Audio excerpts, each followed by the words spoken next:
tous sur cette petite scène de la Gamers Assembly, la deuxième, où on a également plein d'annulations alors que c'est terminé il y a quelques instants sur la grande scène, la finale de Trackmania. Alors ici sur la petite scène, on va parler de tout à fait autre chose, puisqu'on va parler de l'espace Maker avec les Kelab à la rencontre des Fab Labs.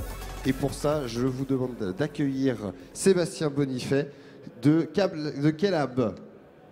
Bonjour. Salut Sébastien. Salut, tu vas Ça bien? va? Bah écoute, très très bien. Écoute, devant notre public nombreux, mais qui va se garnir au fur et à mesure, je te propose de, bah voilà, on s'installe, on est tranquille, et que tu nous présentes un petit peu ce que tu nous as ramené, parce qu'il y a plein de choses. Alors déjà, Kelab, l'espace Maker, est-ce que tu peux nous expliquer un peu tout ça? Oui, alors en quelques mots, donc l'espace Maker au sein de la Gamer Assembly rassemble différents Fab Labs de la région, donc auxquels vous avez accès par la proximité. Les Fab Labs, ce sont des associations la plupart du temps qui mettent à disposition plein d'outils numériques. Les imprimantes 3D par exemple, mais pas que, de l'électronique, et de manière à vous aider à réaliser les projets qui vous intéressent. Vous venez avec une idée typiquement, j'ai vu un drone, j'ai pas les moyens de m'en payer un, puis quelque part j'ai envie de le faire pour apprendre et savoir le réparer. Vous venez nous voir et puis on va travailler ensemble à ce projet-là, et puis on va apprendre avec vous, on va essayer d'échanger un maximum et de collaborer. De faire voilà, grossir aussi un petit peu le projet et l'idée. Et du coup, ces Fab Labs, elles sont un peu partout. Les Fab Labs, c'est un mouvement qui a pris naissance il y a 10 ans aux États-Unis. Donc il y en a des centaines autour de la planète. Et dans les valeurs des Fab Labs, c'est faire et partager ensuite. Donc on utilise énormément l'open source et on repartage les projets. Ce qui fait que le drone, par exemple, il y a déjà des tas d'autres Fab Labs qui en ont pensé. Donc on peut prendre, améliorer, customiser et repartager. Donc c'est ce qui est magique aussi. Donc c'est voilà, côté un peu open source. Hein, là, ça s'entretient. Ça s'entretient et ça ouais. évolue. D'accord. Et donc alors. Après, toi, comment, on va aussi te présenter rapidement, comment est-ce que t'en es arrivé là? T'es tombé là-dedans quand t'étais petit? Alors oui, tout petit, effectivement. Alors si pour les plus anciens du public, ça leur rappellera quelques souvenirs. On avait des ZX81, des Oricains, on est de l'époque Pong, ça c'était nos jeux. J'y étais pas. Allons. Donc moi j'y étais effectivement, et donc on était des mordus, puis on a tous eu des carrières professionnelles qui nous ont un peu éloignés de cet univers-là. Et c'est tout simplement l'envie maintenant de repartager ce savoir et de s'amuser et de faire des tas de trucs qu'on n'a pas pu faire quand on était gamin, parce qu'on n'avait pas assez d'argent de poche, on n'avait pas les sous, il n'y avait pas des outils aussi intéressants que ça. Ouais. Et donc on redevient de grands enfants en faisant des choses inutiles. Drôle et a priori inutile, parce que souvent, tu as raison de le souligner, oui, c'est les Fab Labs parce que bon, inutile, c'est plus que ce qui est bien, c'est que finalement c'est juste pour vous faire marrer. Souvent c'est ça, base, ça part d'une blague entre potes, et si on faisait, et puis on pense, on y va. Et écoute, je crois qu'il y a 2-3 trucs ici qui justement sont à la base des blagues, et qui, pour certaines, trouve une utilité qui est tout à fait différente de l'origine. Oui, tout à fait, parce qu'une des missions des Fab Labs, c'est d'être proche de vous, finalement, proche des besoins des entreprises, des particuliers. Il y a des tas de beaux exemples, par exemple de personnes handicapées qui ne peuvent pas s'offrir certaines prothèses, et des Fab Labs les ont accompagnés pour réaliser, imprimer et concevoir des prothèses. Voilà, il n'y a pas forcément de débouchés sur certains secteurs, mais pourtant des gens ont un besoin. Et les Fab Labs sont là pour répondre localement et fabriquer des produits qui vont servir peut-être qu'à 10 personnes, mais pour ces 10 personnes, c'est vital. Oui. Et on a aussi cette ambition de pouvoir aider et des particuliers et des entreprises à découvrir toutes ces technologies-là sur lesquelles on est en veille. On est un laboratoire d'innovation. Et nous, ce qu'on a fait finalement dans notre coin, un petit peu en rigolant, les entreprises, ils voient parfois des valeurs commerciales et peuvent les exploiter. C'est pas notre rôle, nous. Parce que du coup, justement, on va en parler dès maintenant, parce que tant qu'on est sur le sujet, c'est qu'effectivement, vous avez un certain nombre de partenaires qui vous ont permis aussi de venir sur la Gamers Assembly, et de mémoire, ERDF. ERDF, tout à fait. Qui vous suit, et qui finalement, ça prend plein de sens que ce soit ERDF qui vous accompagne sur ce genre d'événement et à montrer vos projets. Exactement, voilà. Typiquement ERDF qui accompagne les Fab Labs, qui est une entreprise qui innove à l'interne et qui a envie aussi d'utiliser finalement des ressources externes pour avoir de l'innovation peut-être un petit peu plus fun, hors des sentiers de l'entreprise. Et donc ERDF nous aide à être présents, il faut les remercier, c'est grâce à eux que l'ensemble des Fab Labs occupe ce bel espace. Ouais. Et on a réalisé pour eux, on pourra peut-être le voir tout à l'heure, un petit montage. Ils nous ont laissé quartier libre et ça c'est super en nous disant faites-nous un petit truc. Et alors du coup ça a été quoi? Parce que je crois que tu as une petite image que tu peux me montrer. Voilà, donc... alors si la caméra peut se rapprocher, on va voir. Alors ça ressemble à quoi? Qu'est-ce que c'est que ça? Alors qu'est-ce que c'est que cette bestiole? Donc ce que vous voyez au milieu, c'est ce qu'on appelle un Arduino. C'est un petit microcontrôleur, ça vaut quelques euros. Alors un microcontrôleur, ça permet de savoir quels signaux arrivent et en fonction de certains signaux qui rentrent, par exemple ça pourrait être un joystick, on appuie en haut, l'ordinateur sait que la fonction haut a été enclenchée puis il va déclencher une autre action, tout bêtement. Voilà, okay. Donc c'est très facilement utilisable, il n'y a pas besoin d'être ni électronicien ni informaticien pour utiliser ça. Donc sur ce microcontrôleur, on peut le faire n'importe quoi, finalement comme un ordinateur. On a rajouté une antenne. L'antenne capte les signaux électriques, les transforme en courant. On les analyse et cette analyse-là permet de savoir s'il y a du courant ou pas à proximité dans un mur. Par exemple, avant de percer voilà, ça. Et de tomber sur une ligne qu'avait mis le précédent propriétaire, par exemple, avec un risque d'électrocution, il peut être bon de passer ce petit appareil et se dire tiens, c'est bizarre, là il semble qu'il y ait du courant derrière, donc je vais peut-être prendre des précautions. Alors je vais vous montrer, l'application. Voilà, l'application réagit et donc donne un niveau indicatif de signal. Donc en fait c'est un détecteur, on le passe un peu à droite à gauche et puis il nous montre. Et vous à la base c'est né de quoi cette idée? C'était en fait c'est parti d'un délire, on s'est dit ERDF, ça fait un petit brief entre nous, on a dit suivez le fil parce que vous savez ERDF donc ce sont les gens qui transportent l'énergie, EDF la fournit, ERDF la transporte. Et donc ils sont quelque part au bout du fil. Et puis on s'est dit on va faire quelque chose qui permet de suivre le fil. Vous voyez le raisonnement un petit peu drôle. Et donc on a conçu cet appareil qui permet de suivre le courant dans le fil. On leur a présenté et il y a un petit côté utile. Et eux ont tout de suite réagi en nous disant mais c'est génial parce qu'ils l'ont vu comme un moyen de protection de leurs opérateurs. Les opérateurs qui interviennent sur les lignes coupent les lignes, mais parfois il peut y avoir une erreur sur la coupure, ils n'ont peut-être pas forcément coupé la bonne ligne et donc il peut y avoir un risque d'électrocution. Donc c'est une sécurité supplémentaire en fait. Exactement, rapidement ils leur ont dit si on pouvait avoir ça au poignet, comme une montre, et quand on approche d'une tension un peu élevée, qu'il y a un bip qui alerte et empêche d'aller trop près, ça serait formidable. Et donc, voilà, ça peut être un objet de protection et ça peut peut-être déboucher sur un produit que demain, tous les opérateurs de RDF sur les lignes auront. Donc ça, c'est un exemple typiquement concret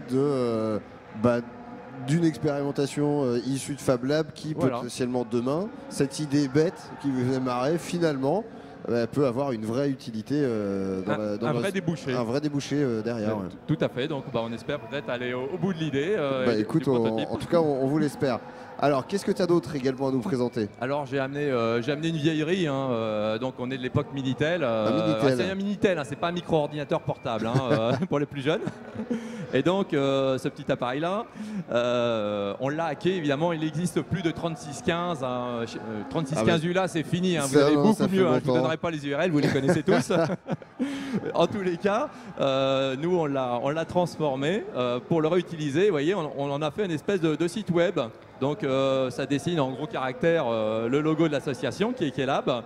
Et puis, quand je clique, c'est comme une nouvelle page web. Ça affiche le texte. Donc vous avez fait et là, c'est encore ce petit appareil-là. Vous voyez, il n'y a pas d'électronique autour. On a juste rajouté, connecté 3 fils et on envoie les signaux dans le Minitel. D'accord. Donc là aussi, c'est rigolo, mais derrière, on pourrait proposer de récupérer plein de Minitel aux écoles et pour créer des petits jeux et les mettre à disposition des enfants. D'accord. C'est des oui. matériels très robustes, ça a 35 ans, ça marche toujours. On peut taper comme un C'est sourd dessus. solide. C'est très solide et il pourrait avoir une seconde vie. Ah oui, c'est sûr que des Minitel, il doit y en avoir un paquet. Alors, je pense qu'il faut encore les retrouver. On les récupère, envoyez-les nous. Vous en avez. Donc, oui, effectivement, ça reste à la base, encore une fois, une idée qui vous a fait marrer. On va faire notre site web en Minitel. Et puis, demain, ça peut déboucher finalement sur des projets. On va le connecter, on va divers pouvoir et faire variés. du tweet par exemple, on va tweeter parce que maintenant on va le relier à Internet et on va pouvoir accéder à Internet avec un Minitel. C'est pas génial. Voilà, c'est vraiment ce qu'on appelle du hack. On prend des objets, on leur fait faire autre chose. Je pense que France Télécom n'avait pas imaginé un jour qu'on puisse faire de l'Internet avec ces bons vieux Minitel. Ah non, ça c'est sûr. Bon, en tout cas, ça c'est très rigolo aussi. Alors tout ça, hein, on précise, tout ce qu'il y a ici est visible sur votre stand de Cell Gamers Assembly. Voilà, hein, sous Et le bien gros d'autres logo Espace Là, Maker. On a amené ici à peu près ce qui était transportable. Donc, il y a des choses qui ne peuvent pas bouger. On a des grosses choses. On continue le tour. Alors, on a une imprimante, Voilà. c'est ça, Une une grosse imprimante 3D. Voilà, une imprimante 3D. Alors c'est un peu notre couteau suisse. C'est vrai qu'on a des fers à souder, on a des scies, enfin on a tous les outils du bricoleur classique.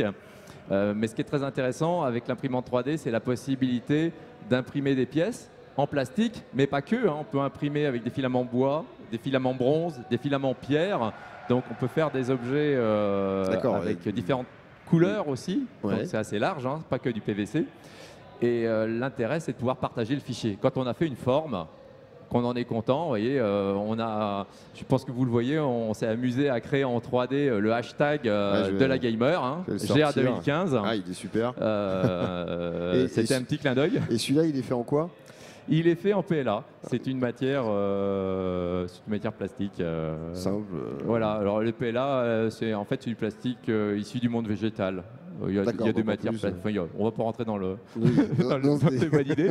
Mais si vous n'aimez vraiment pas le plastique issu du pétrole, il y a des matières aussi un petit peu plus nobles et neutres, proches de l'environnement. Alors, je me permets de poser la question quand même, parce que même si c'est pas les fins des Fab Labs, mais les imprimantes 3D, on en entend effectivement de plus en plus parler, tout le monde un peu au quotidien. Aujourd'hui, ça en est où? C'est accessible au grand public? C'est cher?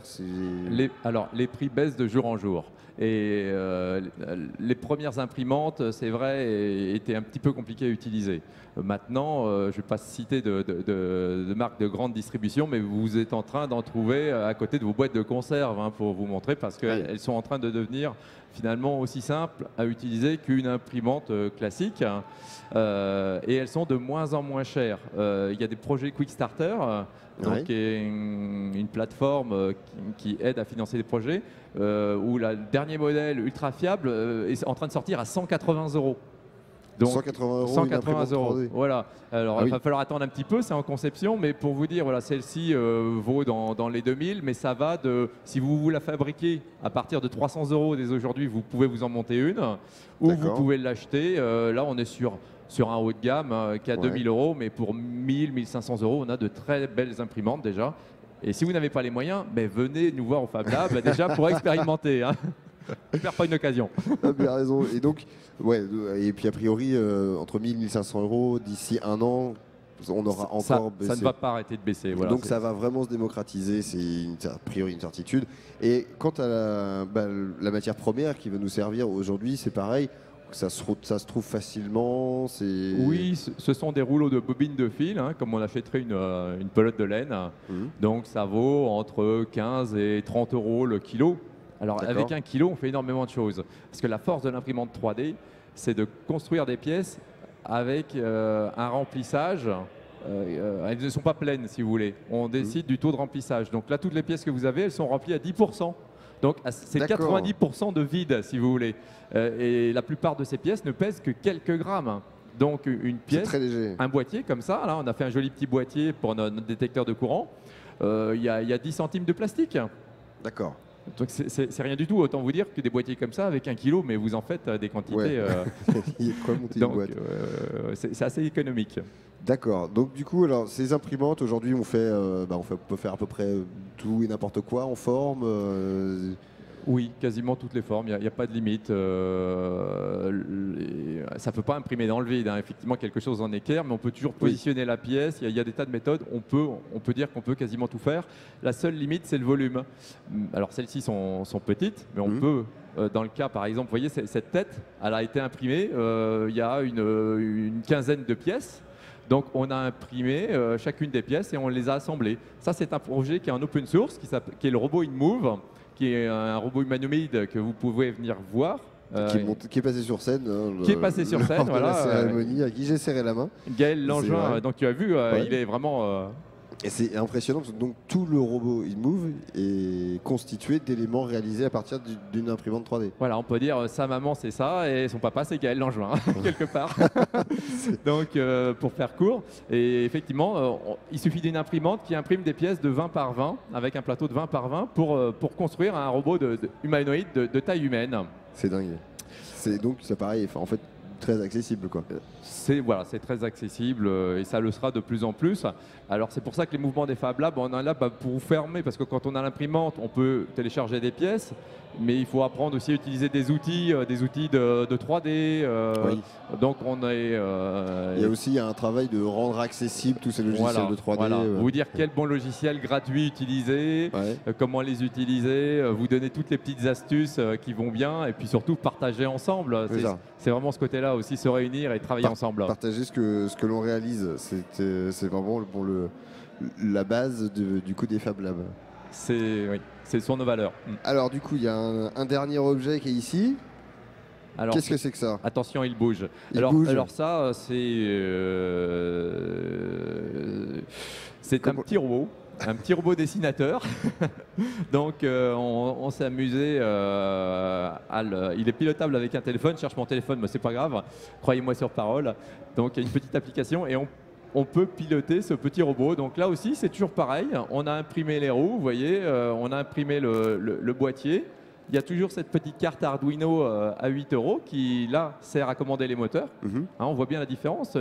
Elle commande le robot. Avec 2 cartes Arduino, on commande un robot humanoïde complet.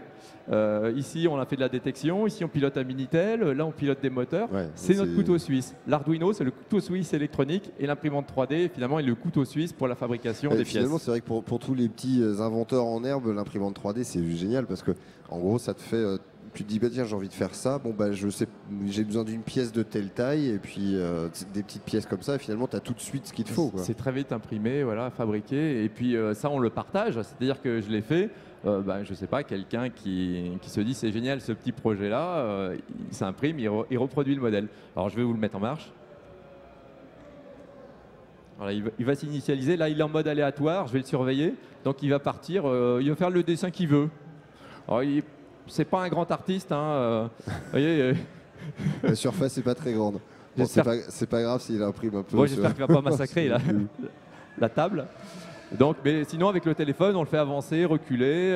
On peut même dessiner une forme pour qu'il la reproduise. Reste ici, voilà.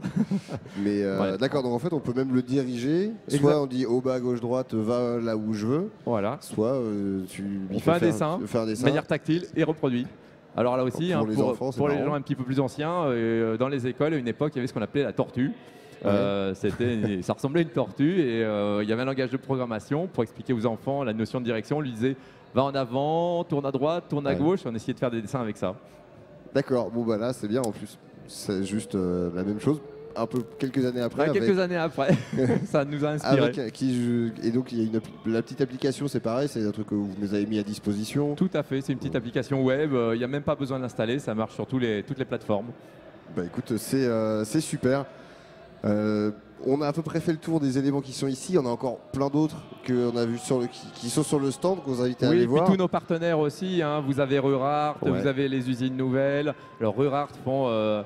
chaque Fab Lab se spécialise en quelque sorte sur des domaines. Donc, si vous allez voir Rurart, ils font du circuit handling. Donc, ils hackent des jouets pour leur faire des nouveaux sons. Les usines nouvelles. Vous avez, voilà, je vais en oublier plein. Allez voir notre partenaire ERDF aussi. Pléthore de projets. Et puis, faites votre choix. J'ai vu un espèce de très gros bras articulé qui permet de jouer au morpion contre l'ordinateur, c'est ça? C'est vrai, on a récupéré un bras industriel qui servait à faire de la peinture des Renault 5 il y a 35 ans, donc qui allait avoir une fin de carrière malheureuse dans une déchetterie, et nous on a décidé de donner une seconde voilà, vie, qu'il vieillisse gentiment pour sa retraite et qu'il fasse des parties morpions contre vous. Donc le bras équipé maintenant d'une webcam récupérée, et il est capable de jouer et de dessiner des cercles, et vous faites des croix, donc ça c'est drôle. Écoute, merci beaucoup. Je vais te laisser le mot de la fin. Si tu as quelque chose en particulier à annoncer. Que vous dire, venez découvrir ce grand mouvement. Hein. On a envie de partager. C'est une ambiance assez potache. Oui, ça je confirme. Mais pourtant, qui peut, je pense, vous servir. Si vous êtes étudiant, on fait des choses pratiques. On a une démarche inverse. On commence pas par la théorie, nous on commence par faire les choses, et puis après éventuellement essayer de comprendre ce qu'on a fait, pourquoi ça marche ou pourquoi ça marche pas. Donc c'est la rencontre, c'est un complément entre l'enseignement traditionnel où on a de la théorie et pas de pratique, et nous on commence tout de suite par la pratique, puis après on essaye de faire un peu de théorie. Un peu en tout cas, merci beaucoup. On était ravis de recevoir merci, ici, très heureux d'être sur la Gamers Assembly, qui était extraordinaire cette année. Écoute, merci beaucoup. C'est aussi en partie grâce à tous nos partenaires et nos exposants, comme vous. Ça donne tout de suite un peu plus de cœur. Et on trouvait l'idée intéressante de faire venir des Fab Labs, le mouvement. Parce que finalement, il y a des liens qui se font entre notre origine de gamer et puis voilà, l'informatique, l'électronique, forcément. Tout est lié. On fait de la conception de manettes, on fait du rétro gaming. En gros, on est des anciens gamers reconvertis. Mais n'attendez pas, venez tout de suite. Et beaucoup de gamers finalement qui se prennent au jeu du morpion. Hein. On l'a vu, il y a énormément de monde. Oui. Merci beaucoup Gaël. Merci à toi. Pardon. Sébastien. Sébastien Gaël, pour l'autre. Merci Sébastien. Et puis rendez-vous sur le stand de l'Espace Maker pour voir tout le reste des imprimantes 3D et tous les autres éléments qu'ils nous ont apportés. Et puis moi je vous dis à bientôt. On va revenir sur cette petite scène pour des prochaines présentations, mais également des matchs tout au long de l'après-midi. Donc restez connectés et merci et à tout à l'heure. Salut.